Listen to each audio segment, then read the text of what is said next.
আল্লাহ পাক রব্বুল আলামিন বলেন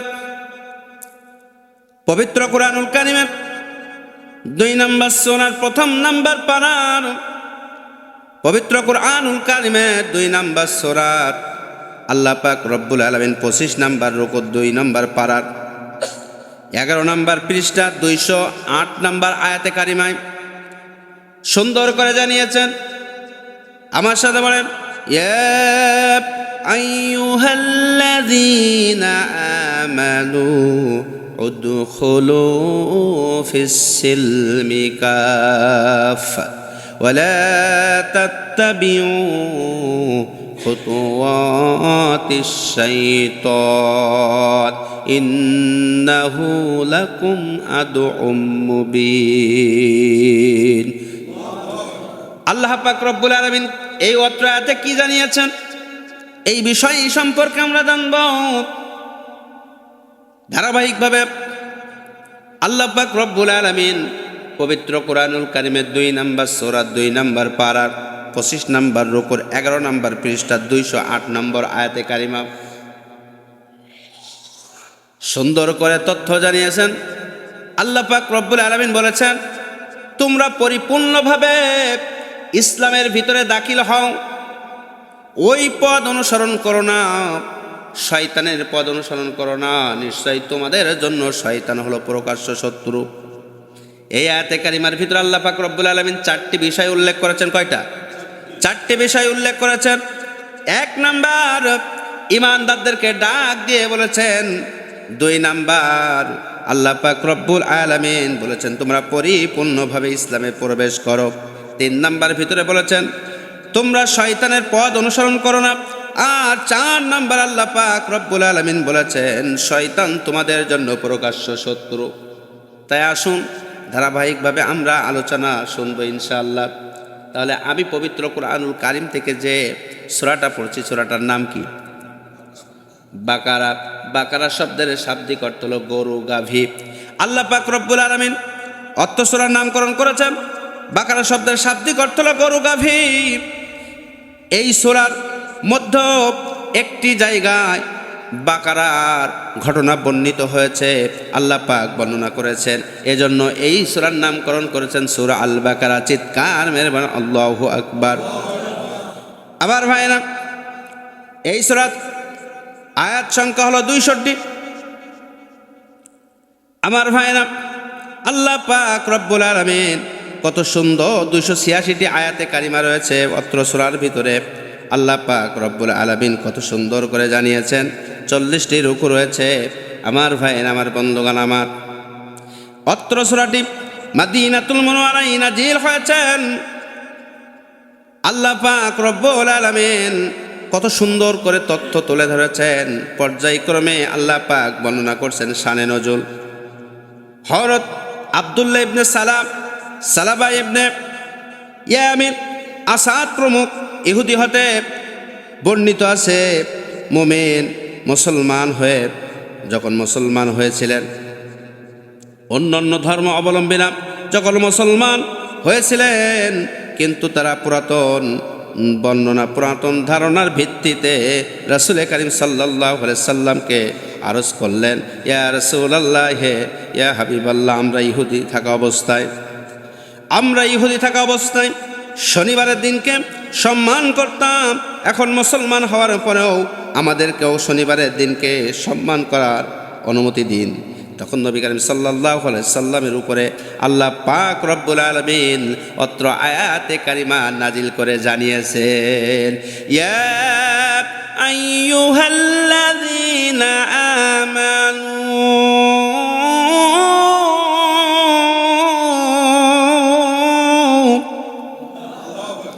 ও হে যারা ঈমান এনেছো, হে ঈমানদারগণ, তোমরা যারা ঈমান এনেছো, তোমরা শোনো, তোমাদের জন্য আমি আল্লাহ মেসেজ দিলাম।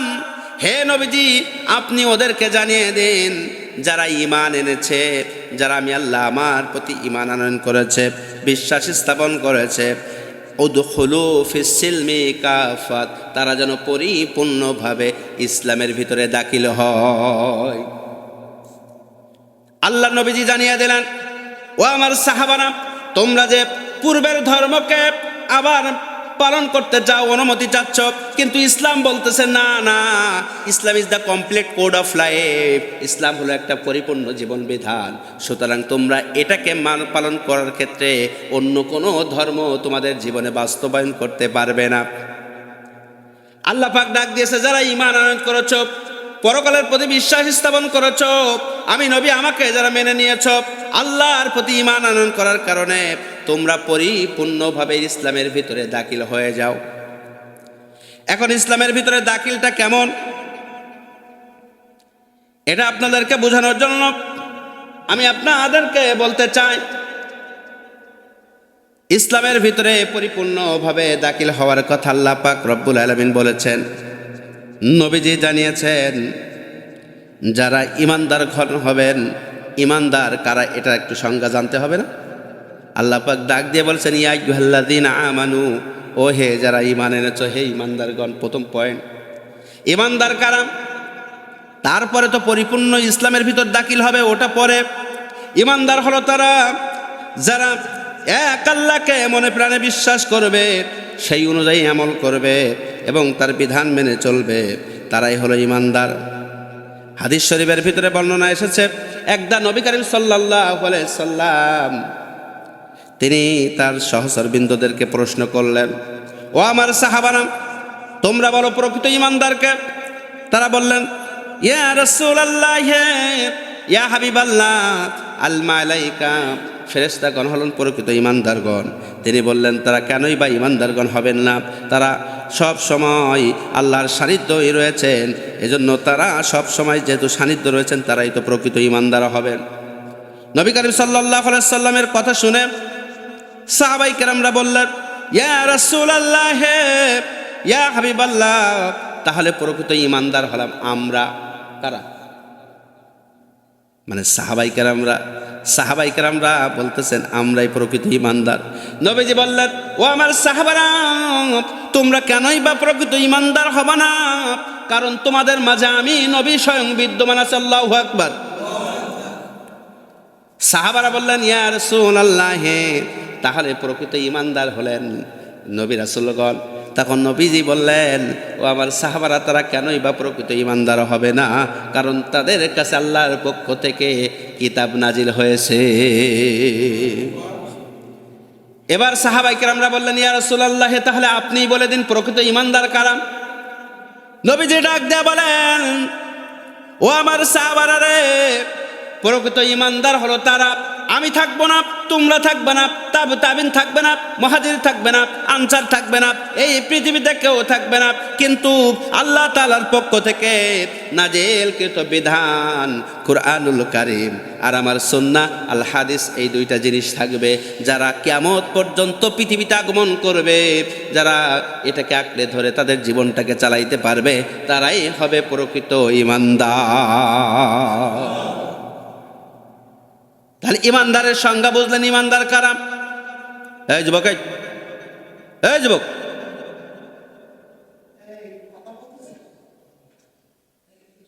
প্রকৃত ঈমানদারের সংজ্ঞা হলো, আপনারা বুঝতে পারলেন? তাহলে কুরআনুল কারীম আর নবীর সুন্নাহ আঁকড়ে ধরে যারা রাখতে পারবে, তারাই ঈমানদার হবে, তাছাড়া ঈমানদার হওয়া। আমি ঈমানদারের কথা একদিন বলছিলাম, আপনারা বুঝেছিলেন। যদি কোনো ব্যক্তি আপনারা মনে করেন ঈমানদার, আমি আপনাদের কাছে প্রশ্ন করলাম, হুজুর, ভাই, চাচা, খালু, যে সম্পর্কে হন না কেন, প্রশ্ন করলাম, আপনি নিজেকে কি বলে দাবি করেন? আপনি বললেন, আমি ঈমানদার বলে দাবি করি। আমি বললাম, কেন আপনি ঈমানদার বলে দাবি করেন? আপনি বলবেন, হুজুর, আমি মুখে দাড়ি রেখেছি, কত বড় সুন্দর সুন্দর দাড়ি রেখেছি, আমি ঈমানদার। আমি বললাম, যদি দাড়ি রাখলে ঈমানদার হওয়া যেত, তাহলে ভারতের রবীন্দ্রনাথ ঠাকুর 1 নাম্বার ঈমানদার হয়ে যেত। কথা বলেন। আপনারা বললেন, হুজুর, আমি মাথায় কত সুন্দর টুপি পরেছি, এত সুন্দর টুপি কেউ পরে না, আমি এই টুপি পরার কারণে ঈমানদার হয়েছি। তাহলে যদি টুপি পরলেই যদি ঈমানদার হওয়া যেত, যদি পাগড়ি পরলেই ঈমানদার হওয়া যেত, তাহলে ভারতের পাঞ্জাবেরা 1 নম্বরে ঈমানদার হয়ে যেত। নরেন্দ্র মোদী পাগড়ি পরে না, ঈমানদার হয়ে যেত। সুতরাং দাড়ি টুপি পাকড়ি দিয়ে ইমানদার হওয়া যাবে না। ইমানদার হতে হবে মুখে বলবে যেটা, অন্তরে বিশ্বাস করবে সেটা, কাজে বাস্তবায়ন করবে সেটা, তার নাম ইমানদার। এখন ইমানদারের কথা বলতেছিলাম আমার ভাইরা। ইমান শব্দের শাব্দিক অর্থ হচ্ছে কি? আন্তরিক বিশ্বাস। আন্তরিক বিশ্বাস ইসলামের মূল কথাগুলোকে, মূল বিষয়গুলোকে মনে প্রাণে বিশ্বাস স্থাপন করার নামই হলো ইমান। আমার ভাইরা গভীর মনোযোগ। আমরা ছোট্টবেলায় কালিমা তয়বা পড়েছিলাম। যখন ছোট্ট ছিলাম আমাদেরকে হাজাম এসে আগা কেটে বাদ দিয়েছে। মুসলমানি দিয়েছে না? মুসলমানি দিয়েছে, আগা কেটে বাদ দিয়েছে। ওই দিন দেখবেন একজন চোখ ধরেছিল, ধরে এবার হাজাম বলতেছে, বলো বাবা কালেমা পড়ো। আমরা পড়লাম লা ইলাহা ইল্লাল্লাহু মুহাম্মাদুর রাসূলুল্লাহ। চিৎকার মেরে সাল্লাল্লাহু আলাইহি সাল্লাম। আমরা কালেমা পড়াও শেষ হয়ে গেছে, সঙ্গে সঙ্গে আগা কেটে বাদ দিয়েও ফেলেছে। এতদিন আমরা হিন্দু ছিলাম, এতদিন আমরা অন্য ধর্মের অনুসারী ছিলাম, মনে হতো আজকের আগা কেটে বাদ দিয়েছে তার মানে আমরা মুসলমান হয়ে গেছি।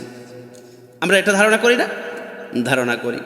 কিন্তু কখনো কি ভেবে দেখেছেন লা ইলাহা ইল্লাল্লাহু মুহাম্মাদুর রাসূলুল্লাহ এর অর্থটা কি ছিল? আল্লাহ ছাড়া কোনো আইনদাতা নাই। হযরত মুহাম্মদ সাল্লাল্লাহু আলাইহি সাল্লাম আল্লাহ তাআলার রাসূল। আমার ভাইরা কত সুন্দর কথা। আল্লাহ ছাড়া একক ইলাহা নেই, তো ইলাহা অন্য আর। মোদের নবী বিশ্ব নবী মুহাম্মদ প্রেরণ করা রাসূল তার। কত সুন্দর কথা আল্লাহ তাআলা বললেন। আবার হিন্দুরা বলতেছেন যাহা দেবী সর্বভূতে শান্তিরূপী অং নমস্তস্যহি নমো নমঃ অং লং জ্যেষ্ঠং শ্রেষ্ঠং পর্ণং পূর্ণং ব্রাহ্মণ অল্লং। আল্লাহ রসুল মোহাম্মদ রকম পরশাদল্ল বুকনি কতম আল্লাহ বুকনি কতম এত ইসমিন তারমিন শিষ্য শাখা সমন্বিত মোহাম্মদ ইতি খ্যাত শিষ্য শাখা সমন্বিত আসুর সং হরেণী হরং অল্লং অল্লং ইল্লাল্লাহ। চিৎকার মেরে আল্লাহু আকবার। তারাও কিন্তু কালেমা তয়বা পড়ে, আপনি আমি ধরতেই পারি না। আমি ওই ব্যাখ্যার দিকে যাচ্ছি না, আমি শুধু বোঝাতে যাচ্ছি যে কালিমা তয়বা পড়ি ইল্লা মানে নেই, ইলাহা মানে আইনদাতা, ইল্লা মানে ব্যতীত, আল্লাহ মানে আল্লাহ। তাহলে এর অর্থ হলো নেই কোনো আইনদাতাকে ব্যতীত। আমরা কিন্তু ছোট্টবেলায় আগা কেটে বাদ যখন দিচ্ছে তখনই পড়তেছি, স্বীকার করতেছি। ও দুনিয়ার মানুষ, আমি মনে প্রাণে আজকের স্বীকার করে নিলাম লা ইলাহা ইল্লাল্লাহ, নেই কোনো আইনদাতা আল্লাহ ছাড়া। আমি আইনদাতা আল্লাহ ছাড়া কাউকে মানি না। অথচ বাস্তব জীবনে আল্লাহ ছাড়া মানুষের তৈরি করা আইন দিয়ে আপনি চলেন, যার কারণে আপনাকে পদে পদে বিপদে পড়তে হয়। সেদিন স্বীকার করেছেন আল্লাহ তুমি ছাড়া কোনো আইনদাতা নাই, তুমি আমার আইনদাতা, তোমার আইন দিয়ে জীবন চালাবো। বাস্তব জীবনে মানুষের তৈরি করা আইন দিয়ে জীবন চালাই, এই জন্য তো আমরা ধরা বেশি খাই। তাহলে চিৎকার মেরে বলেন আইনদাতাকে। এই বিশ্বাসটা আমাদের ভিতরে ছিল। আর এই বিশ্বাস অনুযায়ী যে ব্যক্তি কাজ করতে পারবে, আমল করতে পারবে, ওই ব্যক্তিই হবে ঈমানদার। এবার আল্লাহ ডাক দিয়ে বলছেন দেখেন দুমুখী হওয়া যাবে না। ওই যে ইহুদিরা বলছিল শনিবারকে আমরা সম্মান করি, ইয়া রাসূলুল্লাহ আপনি অনুমতি দেন, আমরা ওই দিনকে সম্মান করব। নবীজি বললেন তা হবে না, কারণ তোমরা ওটাকেও সম্মান করবে, এটাকেও মেনে নেবা, এটা হওয়া যাবে না। যারা ইমানদার বলে দাবি করেছো, তোমরা মুখে বলেছো আল্লাহ ছাড়া কোনো আইনদাতা নাই, অথচ মানুষের তৈরি করা আইন দিয়ে তোমাদের জীবন চালাও, তোমার নামাজ কালাম রোজা হজ যাকাত করে কোনো লাভ হবে না। তাহলে ইমানদার হতে হলে মুখে বলবা আল্লাহ ছাড়া আইনদাতা নাই, বাস্তব জীবনে আইনদাতা আল্লাহর উপরে অটল থেকে জীবনটাকে চালাইব। ভাইরা আমার, বন্ধুগণ আমার, এবার আল্লাহ পাক ডাক দিয়ে বললেন কি উদখুলু ফিস সিলমি কাফা ওয়ালা تتبعوا خطوات الشيطان إنه لكم عدو مبين। আল্লাহ পাক রব্বুল আলামিন ডাক দিয়ে বলেন ইয়া আইয়ুহাল্লাযীনা আমানু, যারা ঈমান এনেছো, হে ঈমানদারগণ, তোমাদের জন্য মেসেজ হলো আল্লাহ তাআলা জানিয়ে দিয়েছেন, নবীজি বর্ণনা করতেছেন, ও সাহাবারা, ও আমার উম্মতেরা, তোমাদের জন্য মেসেজ আল্লাহ তাআলা দিয়েছেন। তোমরা জেনে রাখো, যারা ঈমান আনয়ন করেছো, তোমাদের 1 নাম্বার দায়িত্ব পরিপূর্ণভাবে ইসলামে দাখিল হও। এই ইসলামে দাখিল কেমন ভাবে হতে হবে তার একটা উদাহরণ দেয়। আমার ভাইরা, আমার বন্ধুগণ, আমার ইসলামটাকে কেমন ভাবে মানবেন এর একটা উদাহরণ দিলেই বুঝতে পারবে। আমার ভাইরা, একটা ছেলে যুবক মানুষ বিয়ে করেছে। যুবক মানুষ বিয়ে করার পরে শ্বশুর বাড়ি গিয়েছে। শ্বশুর বাড়ি যাওয়ার পরে 3 দিন 5 দিন থাকার পরে শ্বশুর বাড়ি থেকে বলেন তো জামাইকে কি করে? বিদায় আদায় করে না? জামা কাপড় টাপড় দেয় না? বিদায় করে। সুন্দর সুন্দর কাপড় দেয়, ছাতা, তারপর ঘড়ি, যা যা আছে সব দেয়। আপনাদের দেয় তো? নাহলে তো মেয়েই বিয়ে হবে না।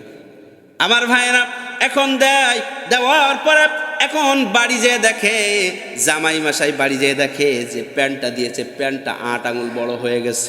কয় আঙুল? 8 আঙুল বড় হয়ে গেছে। এবার ডাক দিয়ে বলে, বিবি, আমার যে প্যান্টটা দিয়েছেন আমার শ্বশুর সাহেব, আমার শ্বশুর আব্বা যেটা প্যান্ট দিয়েছেন, প্যান্টটা বড় হয়ে গিয়েছে। তোমার কাছে দাবি হলো তুমি ওই প্যান্টটা 4 আঙ্গুল কেটে বাদ দিয়ে আমার জন্য সেলাই করে রেখে দিবা, কালকে অফিসে যাব পরে। এই কথা বলার পরে পরের দিন স্বামী ঠিকই আবার জিজ্ঞাসা করলেন, ও বিবি, আমার প্যান্টটা কি কেটে রেখেছ সেলাই দিয়া? স্ত্রী ভয়ে পেয়ে যায়, বলে না, আমার মনে ছিল না। পাশের ঘর থেকে বউ, পাশের ঘর থেকে মা ডাক দিয়ে বলে, ও বাবা, ও বাবা, ও আমার সন্তান, নতুন বৌমাকে বকাবকি করিস না, আমি 4 আঙ্গুল কেটে ঠিকঠাক মতো সেলাই দিয়ে রাখবো। অপর দিক থেকে বোন ভাইকে ডাক দিয়ে বলতেছে, ও ভাই, নতুন ভাবিকে খবরদার তুই বকাবকি করিস না, আমি ঠিকঠাক মতন কেটে বাদ দিয়ে রাখবো। বউ চিন্তা করতেছে, আজকের যেহেতু স্বামী অসন্তুষ্ট, কালকে আর এই ভুল কাজ করব না। 3য় দিনের দিন কি করলেন? বউ 4 আঙ্গুল কেটে বাদ দিয়ে রাখলেন, বোন 4 আঙ্গুল কেটে বাদ দিয়ে রাখলেন, মা 4 আঙ্গুল কেটে বাদ দিয়ে রাখলেন। কাটার কথা কয় আঙ্গুল? 4 আঙ্গুল কাটার কথা। 4 আঙ্গুল কাটার কথা। কাটবে কয় আঙ্গুল? 4 আঙ্গুল। কাটছে কয় আঙ্গুল? তাহলে এখন কেউ প্যান্ট থাকবে না, 3 কটার। কি হবে? 3 কটার হয়ে যাবে। ভাইরা আমার, কাটার কথা হলো 4 আঙ্গুল, কাটছে 12 আঙ্গুল। ওই প্যান্টটা যেমন প্যান্ট থাকে না, ওটা 3 কটার হয়ে যায়। আমরা ইসলামটাকে খাটো করতে করতে 3 কটার বানিয়ে ফেলেছি। 5 ওয়াক্ত নামাজ আমরা আর পড়ি না, জুমার নামাজ আমরা পড়ি না, রোজাও রাখতে চাই না, হজ করতেও চাই না। কাটতে কাটতে কাটতে কাটতে শুধু ঈদের নামাজই পড়ি। ভুল বললাম? তাহলে ইসলামটাকে কাটতে কাটতে 3 কটার বানিয়ে ফেলেছে। আল্লাহ বললেন, এই 3 কটা মুসলমান দিয়ে ইমানদার হওয়া যাবে? ইমানদার হতে হলে পরিপূর্ণভাবে প্রবেশ করা লাগবে। পরিপূর্ণভাবে কেমন করে বোঝানোর জন্য আরেকটু উদাহরণ দেয়। আমার লিটন ভাই মশারি কিনিস, এখন মশা লাগে না? মশারি কিনিস, এখন উনি চিন্তা করতেছে, অর্ধেক মশারির ভিতর দিয়ে দিলাম আর অর্ধেক বের করে রাখলাম। মশা তো ওনার আদর করবে, করবে তো? আদর করবে, কারণ অর্ধেক মশারির ভিতরে আর অর্ধেক বাহিরে। ভাইরা আমার, এখন উনি খেতে খেতে অর্ধেক খেয়েছে, অর্ধেক থুয়েছে। এখন উনি মনে করেন আমরা কেউ কি পেশাব যখন লাগে অর্ধেক ফিরি, অর্ধেক কি চেপে রাখি, সবটা ছেড়ে দিই। এজন্য আল্লাহ তাআলা বললেন, Islam is the complete code of life. Islam হলো পরিপূর্ণ জীবন ব্যবস্থা। সুতরাং তোমরা যখন এটাকে পালন করবে, তোমরা অর্ধি করবে না, পরিপূর্ণভাবে করা লাগবে। মশারি থেকে, যেমন মশা থেকে বাঁচতে হলে মশারির ভিতরে পরিপূর্ণ ঢুকতে হবে, শীত থেকে বাঁচতে হলে লেপের ভিতরে পরিপূর্ণ দেহটাকে ঢুকাইতে হবে। আমার ভাইরা আমার, ক্ষুধা নিবারণ করতে হলে পরিপূর্ণ খাওয়া লাগবে। পরিপূর্ণভাবে ইসলামের ভিতরে দাখিল হতে হবে। তার একটা দৃষ্টান্ত দিলেই বুঝতে পারবেন। আমার ভাইয়ের, আমার বন্ধুগণ, আমার একদিন হযরত বেলাল রাদিয়াল্লাহু তাআলা আনহু তার এক সুযোগ মুহূর্তে আম্মার ইবনে ইয়াসির নামক তার এক বন্ধুর সাথে মিলিত হলেন। আম্মার ইবনে ইয়াসির নামক বন্ধুর সাথে মিলিত হওয়ার পরে অনেকক্ষণ কথাবার্তা বলার পরে, অনেকক্ষণ যাবৎ কথাবার্তা হওয়ার পরে, আলোচনা শেষে দুই বন্ধুর মধ্যে কথাবার্তার মাধ্যমে হযরত বেলাল একটা জিনিস লক্ষ্য করলেন। হযরত বেলাল দেখতে পেলেন তার বন্ধু আম্মারের মধ্যে এমন কিছু নিদর্শন, বন্ধুর মুখের দিকে তাকিয়ে বুঝতে পারলেন তার ভিতরে কোনো পেরেশানির ছাপ নাই, তার ভিতরে কোনো দুশ্চিন্তার ছাপ নাই। এটা দেখার পরে হযরত বেলাল রাদিয়াল্লাহু তাআলা বন্ধুকে জিজ্ঞাসা করলেন, বন্ধু রে, তোমার ভিতরে কোনো পেরেশানি নাই কেন? তোমার ভিতরে কোনো দুশ্চিন্তার ছাপ দেখছি না কেন? তবে কি কোনো দুশ্চিন্তাই নাই কেন? তোমাকে এত হাস্য উজ্জ্বল দেখাচ্ছে কেন? বন্ধু আম্মার ইবনে ইয়াসির তিনি ডাক দিয়ে বললেন, বেলাল, ও বন্ধু, তুমি জানতে চাও কারণটা কি? তখন তিনি সুন্দর করে, মুখে না বলে সুন্দর করে জবাব দিয়ে দিলেন। আমার ভাইরা, আমার বন্ধুগণ আমার, তিনি সুন্দর করে জবাব দিলেন, ইকরা বিসমি রাব্বিকাল্লাযী খালাক, খালাকাল ইনসানা মিন আলাক। এভাবে আয়াতে কারিমাগুলো পাঠ করে শোনালেন। সঙ্গে সঙ্গে হযরত বেলাল রাদিয়াল্লাহু তাআলা আনহুর পাততলা থেকে মাথা পর্যন্ত অঙ্গ প্রত্যঙ্গের ভিতরে জ্বলন চলে গেছে, লোমগুলো খাড়িয়ে গিয়েছে, আর অস্থিরতার সুযোগ হয়ে অস্থিরতা তৈরি হয়ে গিয়েছে। তিনি বিলম্বিত করলেন না, বললেন, বন্ধু, এই বাণী তো কোনো মানুষের তৈরি করা বাণী হতে পারে না, এই বাণী কোনো কবি সাহিত্যকের হতে পারে না। ও বন্ধু, তুমি কোথায় পেয়েছো এই বাণী?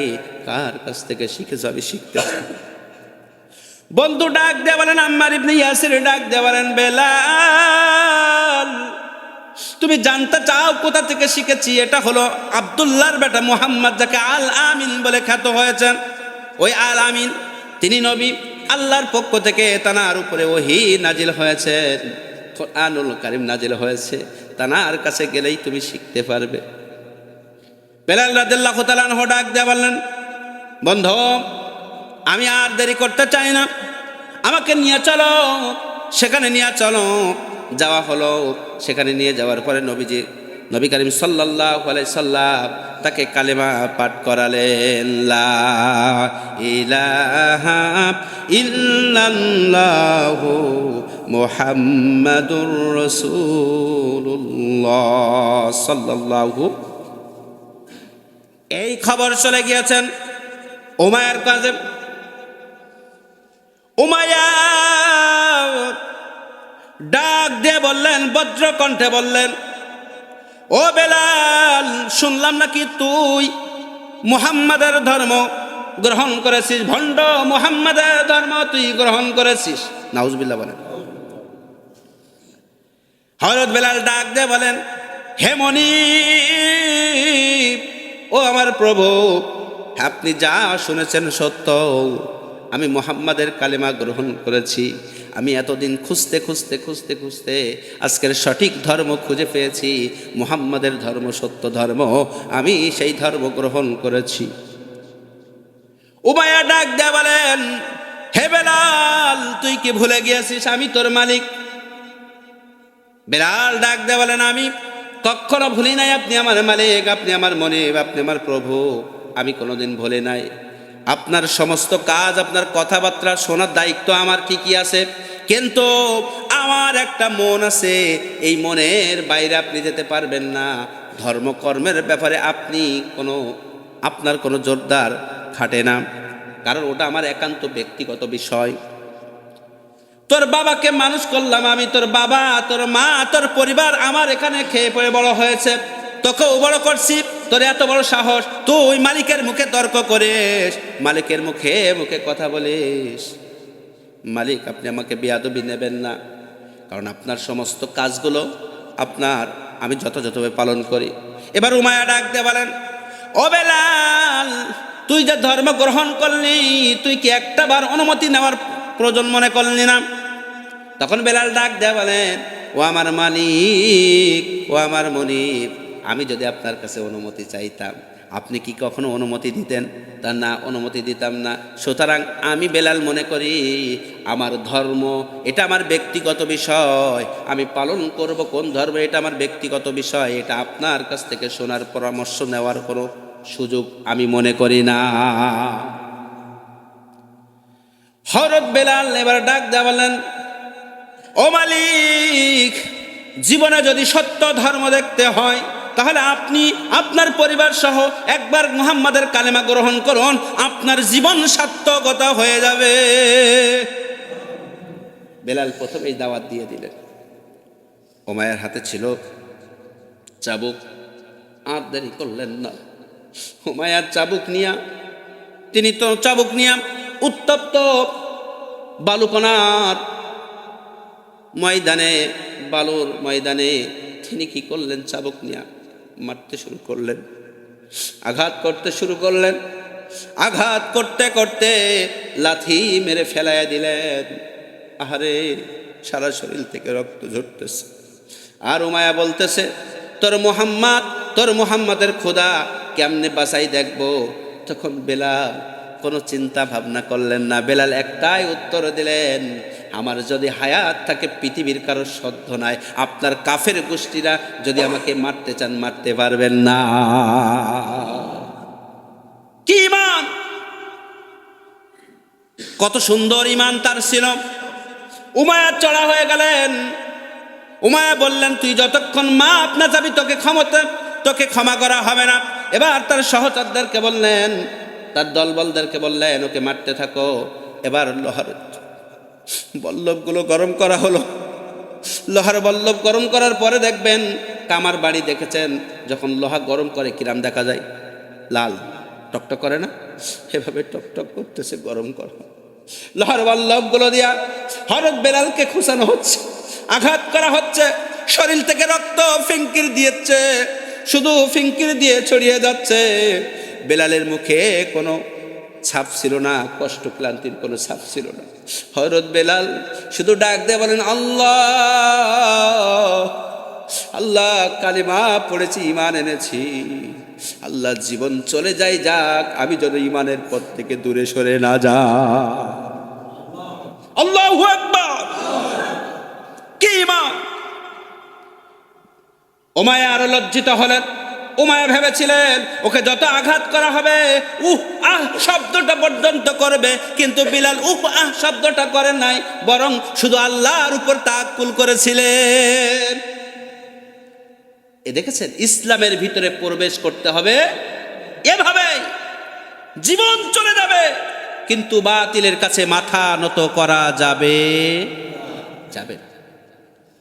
এই সেই বেলাল, যে বেলাল আজান দিতেন কিন্তু তিনি একটু তুতলা ছিলেন। একটা শব্দ তিনি সঠিকভাবে উচ্চারণ করতে পারতেন না। কোনো সাহাবী বললেন, ইয়া রাসূলুল্লাহ, উনি আজান দেন, ভুল দেন। আল্লাহ নবীজি বললেন, ঠিক আছে, উনি আজান থেকে অব্যাহতি দেওয়া হোক। ওনাকে দেওয়া হলো, ভালো মুয়াজ্জিন নিযুক্ত করা হলো।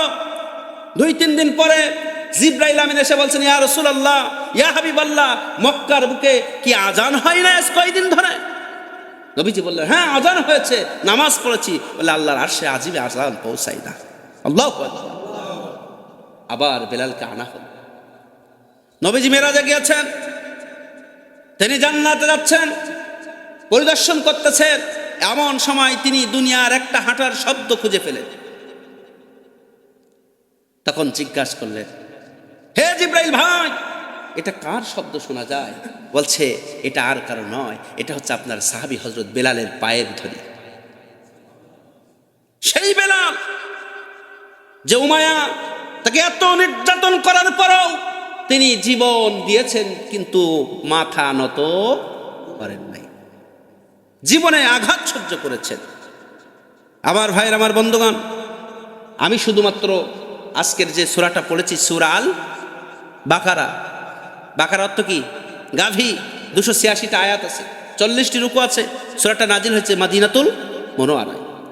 আমার ভাইয়ের, আমার বন্ধুগণ, আমি যে সূরা পড়েছি, এই সূরাটা অত্যন্ত চমৎকার একটা সূরা, যে সূরাটা আল্লাহ পাক রব্বুল আলামিন পবিত্র কুরআনুল কারিমের 2 নম্বর সূরা 2 নম্বর পারা 25 নম্বর রুকু 11 নম্বর পৃষ্ঠার 208 নম্বর আয়াতে কারিমে আল্লাহ বললেন, ইয়া আইয়ুহাল্লাযীনা আমানু, ও হে যারা ঈমান এনেছো, আমি ঈমানদারের সংজ্ঞা আপনাদেরকে দিয়েছি, ঈমানদার কারা। তারপর বলছে কি, উদখুলু ফিস সিলমি কাফা, তোমরা পরিপূর্ণভাবে ইসলামে দাখিল হও। ইসলামের ভিতরে কিভাবে দাখিল হতে হবে তার কয়েকটা দৃষ্টান্ত আপনাদেরকে দিয়েছি। আমার ভাইরা,